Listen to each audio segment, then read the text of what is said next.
ঢাকা 11 আসন থেকে নির্বাচিত মাননীয় সদস্য জনাব মোহাম্মদ নাহিদ ইসলাম। জনাব মোহাম্মদ নাহিদ ইসলাম, আপনার সময় 25 মিনিট। ধন্যবাদ আপনাকে। মাননীয় স্পিকার, আপনাকে ধন্যবাদ। মাননীয় স্পিকার,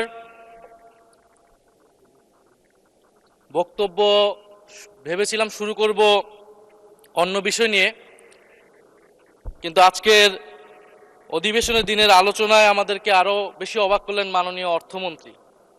ফলে অর্থ সেক্টরের কিছু কথা, কিছু বক্তব্য দিয়ে আলোচনা শুরু করছি। আমরা যখনই ব্যাংকিং খাত বা অর্থ সেক্টরের আর্থিক খাতের কথা আসে, মাননীয় অর্থমন্ত্রী একটা বাক্যই বারবার বলেন যে বিএনপির সময়ে এরকম কোনো রেকর্ড নাই যে আর্থিক খাতে বিশৃঙ্খলা হয়েছে। উনি কিছুক্ষণ আগে অস্বীকার করলেন যে বাংলাদেশ ব্যাংকের গভর্নর একটা রাজনৈতিক নিয়োগ, তাদের দলের নির্বাচন কমিটির সদস্য, এবং তিনি এটা অস্বীকার করলেন। আমি মাননীয় স্পিকার টিআইবির একটা তথ্য আপনাদেরকে দিচ্ছি।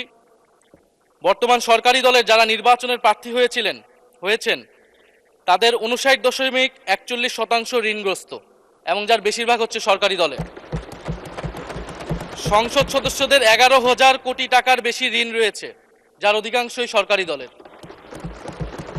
এদের অধিকাংশই ঋণ খেলাপি ছিলেন, নির্বাচনের আগে কিছু টাকা ঋণ দিয়ে পুনঃতফসিল করে নিয়েছেন।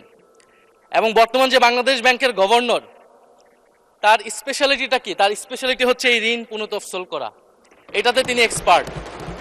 ফলে তাকে বাংলাদেশ ব্যাংকের গভর্নর কেন দেওয়া হয়েছে এটা খুব পরিষ্কার মাননীয় স্পিকার।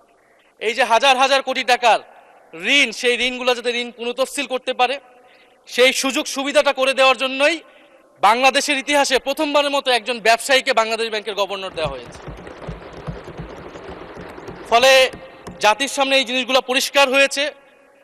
এখন সামনের আর্থিক খাতে আরো নিয়োগ তারা কি বিবেচনায় দিবেন, এই জন্য আমরা তাদের উপর আর আস্থা রাখতে পারছি না মাননীয় স্পিকার।